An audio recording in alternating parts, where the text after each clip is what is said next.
अस्सलामु अलैकुम वरहमतुल्लाहि वबरकातुह। पानी में बरकत का वाक़या। ग़ज़वा तबूक में आप सल्लल्लाहु अलैहि वसल्लम तशरीफ़ ले जा रहे थे। पानी की क़िल्लत थी, लश्कर बड़ा था और प्यास लगी हुई थी। आप सल्लल्लाहु अलैहि वसल्लम ने फरमाया, फ़ला मकाम पर एक चश्मा आएगा, जब वो चश्मा आ जाए तो मुझे बतला देना, और मुझे बतलाने के बाद लश्कर उस चश्मे से पानी पी ले।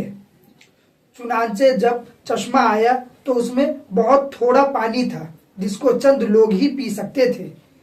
आप सल्लल्लाहु अलैहि वसल्लम ने उसमें अपना हाथ डाला और फिर फरमाया कि अब लश्कर इस पानी को इस्तेमाल कर ले।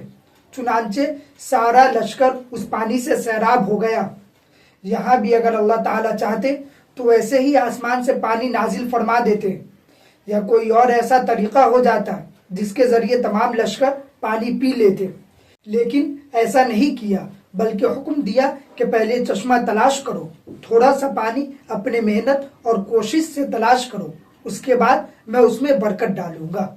इस वाक़े के ज़रिए भी अल्लाह ताला ने ये सबक दिया कि अपना अमल करना ज़रूरी है। जब तक आदमी अपना हाथ पाँव नहीं हिलाएगा, उस वक्त तक अल्लाह ताला की तरफ से कोई मदद नहीं आएगी।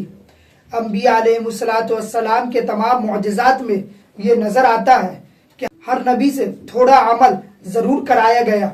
मूसा अलैहिस्सलाम को यदे बैज़ा का मुअजिज़ा दिया गया, कहा गया अपना हाथ बगल में दाखिल करो और फिर निकालो तो वह हाथ चमकने लगेगा। ये भी तो हो सकता था कि बगल में हाथ दाखिल किए बगैर चमकने लगता, लेकिन फरमाया थोड़ा अमल तुम खुद करो, यानी उस हाथ को बगल में ले जाओ और उसके बाद जब उसको तुम निकालोगे तो हम उसको चमकदार कर देंगे।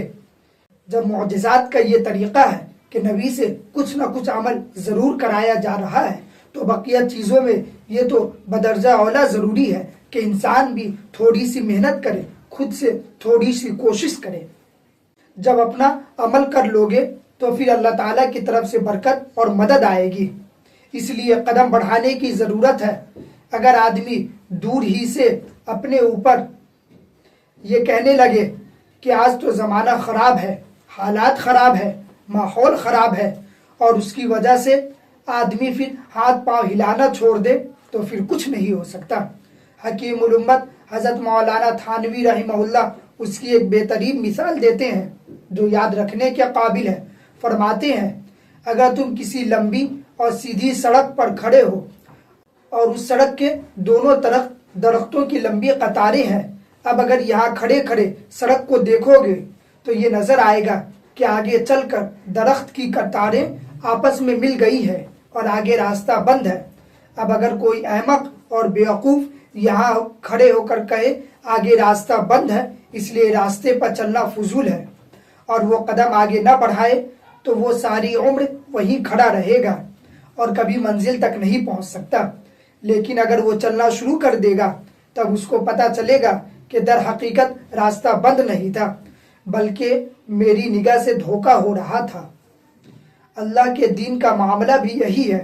अगर आदमी दूर दूर से ही ये सोच कर बैठ जाए कि आजकल के दौर में दीन पर अमल करना बड़ा मुश्किल है, ये तो 20वीं सदी है, इसमें गुनाहों से बचना बड़ा मुश्किल है, इस ज़माने में हम कैसे अपना माहौल तब्दील करें, टीवी कैसे छोड़ें, बेपर्दगी कैसे छोड़ें, बदनिगाही कैसे छोड़ें, झूठ कैसे छोड़ें, रिश्वत कैसे छोड़ें।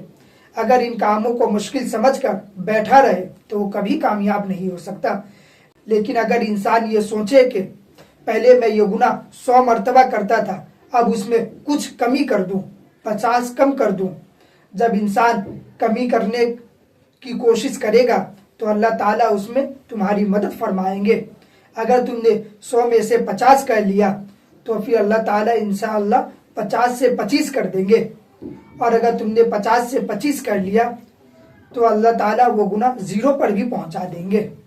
हमारे हजरत फरमाया करते थे, हर शख्स अपनी सुबह से लेकर शाम तक की ज़िंदगी का जायज़ा ले, मैं क्या क्या करता हूँ, कितने फ़राइज़ व वाजिबात मैं अदा नहीं करता, कितनी सुन्नतें मैं छोड़ देता हूँ, کتنے نیک اعمال ایسے ہیں جو میں نہیں کرتا، اور کتنی برائیاں، کتنی غلطیاں اور کتنے گناہ ایسے ہیں جو میں کرتا ہوں۔ اب ان سب کی ایک فہرست بنا لے، اس فہرست میں غور کر کے دیکھے کہ کتنے گناہ ایسے ہیں جو تم کسی تکلیف کے بغیر فوراً چھوڑ سکتے ہو، اس کو فوراً چھوڑ دو، اور جن گناہوں کو چھوڑنے میں تھوڑا سا وقت درکار ہے اس کو چھوڑنے کی کوشش شروع کر دو، اور اللہ سے مدد مانگتے رہو، یا اللہ جتنے گناہ چھوڑنا میرے بس میں تھا میں نے چھوڑ دیا، اب اس گناہوں کو چھڑانا میرے بس میں نہیں، آپ اپنے فضل سے اس کو چھڑا دیجئے۔ یہ کام کرو، پھر دیکھو اللہ کی مدد آئے گی۔ دو کام ہمیشہ یاد رکھو، ایک یہ کہ اپنی طرف سے قدم بڑھانا، اور دوسرا یہ کہ اللہ تعالیٰ سے تکمیل کی دعا کرنا۔ ساری عمر یہ دو کام کرتے رہو، پھر انشاءاللہ تم ہی کامیاب ہوگے۔ ہمارے حضرت والا فرمایا کرتے تھے، اللہ سے باتیں کیا کرو اور کہو، یا اللہ فلاں فلاں گناہ کے اندر میں مبتلا ہوں، میں نے قدم بڑھایا اور اتنے گناہ چھوڑ دیے، البتہ باقی گناہ کے چھوڑنے میں نفس و شیطان سے مغلوب ہو رہا ہوں، حالات اور ماحول سے مغلوب ہو رہا ہوں، اس لیے وہ گناہ میں نہیں چھوڑ پا رہا ہوں، اور آپ اس مغلوبیت کو دور کر دیجئے، میرے بس میں نہیں، اے اللہ آپ اس رکاوٹ کو دور کر دیجئے، یا مجھ سے رکاوٹ کو دور فرما دیجئے، یا پھر مجھے آخرت میں عذاب نہ دیجئے گا۔ اس طرح باتیں کرو، پھر دیکھو کیسے کام بنتا ہے، اور کس طرح اللہ تعالیٰ گناہوں سے بچنے کی توفیق عطا فرماتے ہیں۔ لہذا اپنے حصے کا کام کرو جتنا تم کر سکتے ہو، باقی کی تکمیل کے لیے اللہ تعالیٰ سے دعا کرتے رہو، اللہ تعالیٰ سے مدد مانگو، انشاءاللہ اللہ مدد فرمائیں گے، اور رفتہ رفتہ گرتے پڑتے تم منزل تک پہنچ جاؤ گے۔ اللہ تعالیٰ مجھے بھی اور ہم سب کو بھی اس پر عمل کرنے کی توفیق عطا فرمائے، آمین۔ وآخر دعوانا ان الحمد للہ رب العالمین۔